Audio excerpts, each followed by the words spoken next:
What's going on, everybody? Trev Wilson here. Welcome back to the Bourbon Wrench. Doing something that I typically don't do, and that's just a good old, simple bourbon review. You know, I'm normally doing blinds, I'm drinking several bottles all at once, but I figured I have a lot of bottles that I need to review. I guess some of you care about what I have to say. And I found a bottle that just is worthy of its own video. This is a bottle I'm looking forward to every single year. It's usually my most anticipated bottle each year. That is Maker's Mark Wood Finished Series. This is the fall release, Maker's Mark FAE-02.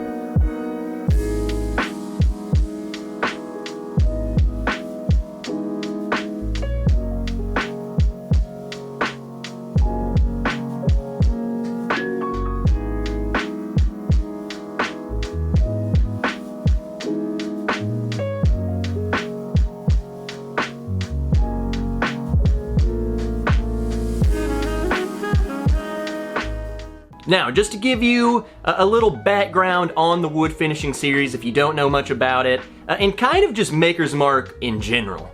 The wood finishing series is a special release that they do each year, but to really understand the wood finishing series, you have to kind of backtrack and look at Maker's Mark in general, kind of their thought process, what they believe in, kind of their vision, and go from there. You'll be able to understand things a little bit better. Simply put, everything that they have is the same exact product. They don't want to use several different recipes, different mash bills. They use their mash bill, they do their thing, they rotate all of the barrels that are in the warehouse, so it's just consistent, through and through consistent. To achieve these different flavor profiles that they have, they really focus on wood finishing. So Maker's Mark 46 came about. What they do is they drop 10 oak staves, barrel staves, down into the whiskey. They throw it into their limestone cellar, and then they let it age for a couple more months, and it transforms it into something totally different. Maker's Mark cask strength, throw some staves in it, bam, Maker's 46. That being said, stuff like their private selects, you are able to choose the combination, how many of each of the 5 staves that they use for the private selects. You're able to create your own blend and create something that's just totally unique to you. So if you see a private select bottle, it'll always have the rundown of what's in that bottle. You know, this many of this stave, this many of that. And it truly does make a difference. Just a difference in one stave totally changes things. Now, that's where the wood finishing series, their limited releases come in. They work with independent stave company. They're constantly creating new staves, experimenting with all sorts of super nerdy scientific things. You know, how deep it's etched, how many sides of the stave are toasted, how much each stave is toasted, which wood. They use wood that I've never even heard of, okay? It gets super nerdy. They're constantly experimenting over there.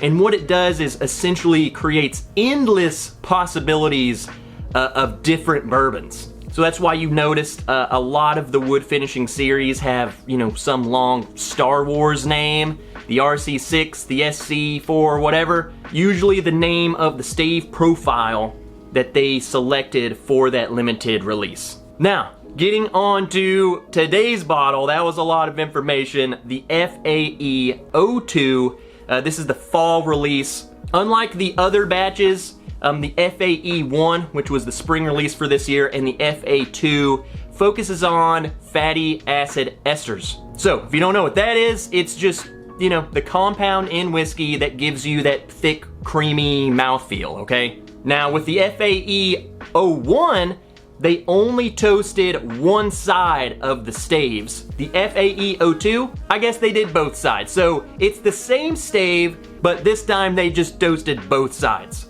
In essence, it's pretty much the same thing, but they just wanted to show you 2 different paths that they can create with the same exact stave. With all that out of the way, let's answer the most important question, the question that you probably all came here for. Does it taste good? All right, so here is the FAE-02.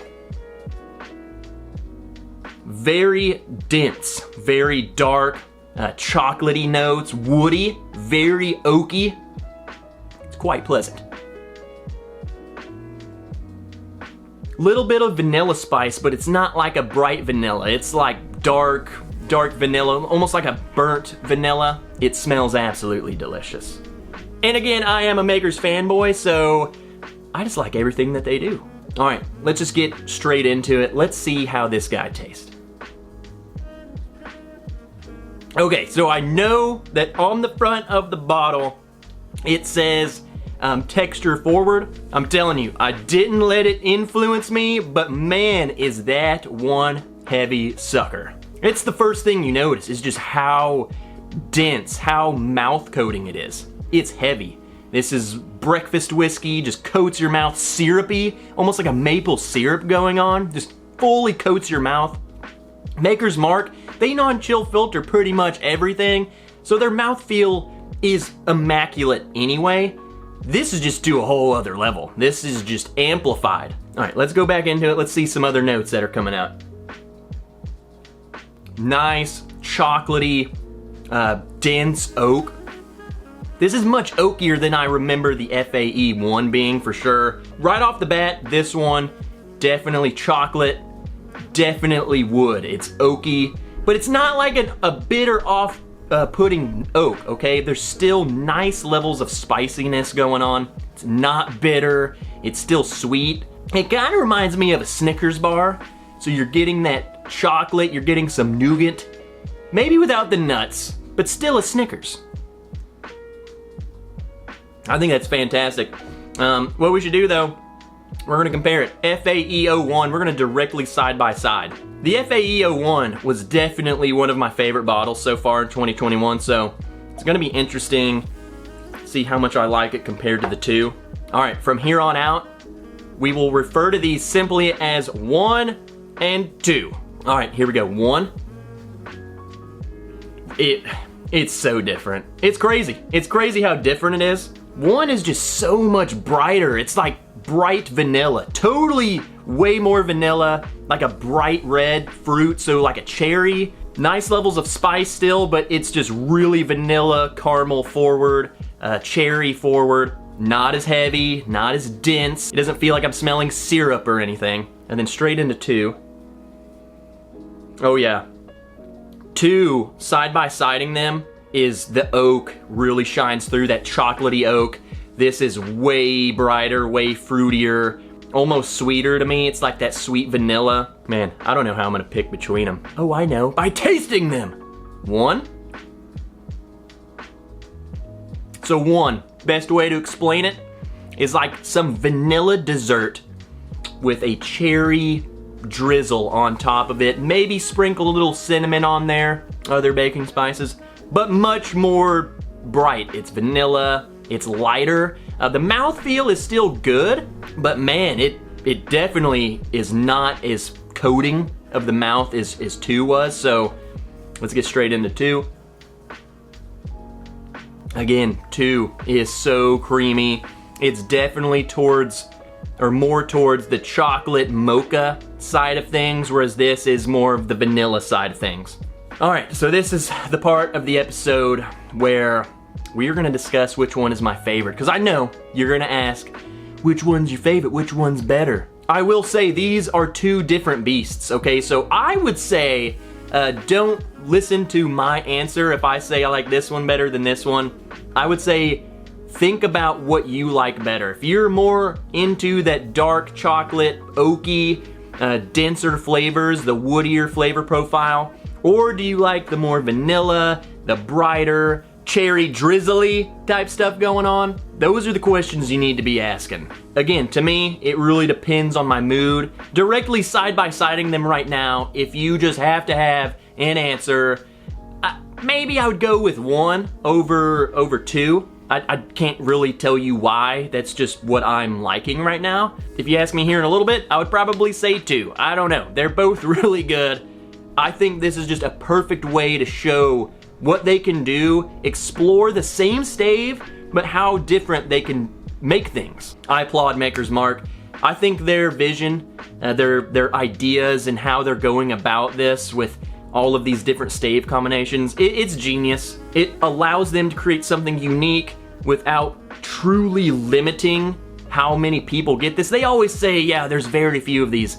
Their very few is much more than like Buffalo Trace Antique Collection. They're not relying on a special part of the warehouse, you know. What happens if these barrels don't turn out good? Are we just not gonna sell that bottle that year?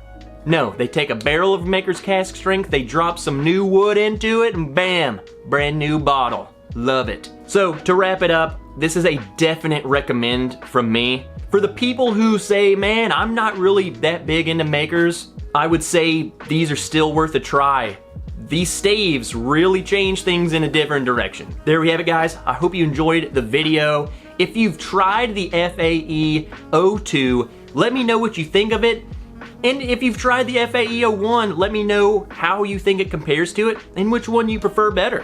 That's the good thing about whiskey, is that we don't all like the same thing. I could absolutely love a bottle that someone absolutely hates, but guess what? Life would be boring if we all loved the same thing. I think it's cool that they did 2 of them this year, and in fact, I believe they're planning on doing 2 next year, and I believe they're even trying to push it up to 3 releases a year, so perfect for people like me who love some Makers. All right, if you liked the video, hit the like button, hit the subscribe button on your way out of here. If you want to support me more, there are plenty of ways to do so. We have an awesome Patreon page, tons of cool merch, exclusive content, videos, live streams going on over there. Check out Friday nights. We go live every Friday night. We have a merch store. All of that stuff is linked below, so if you so choose to do so, down there. And until next time, guys, thank you for your support. I'll see you guys in the next video.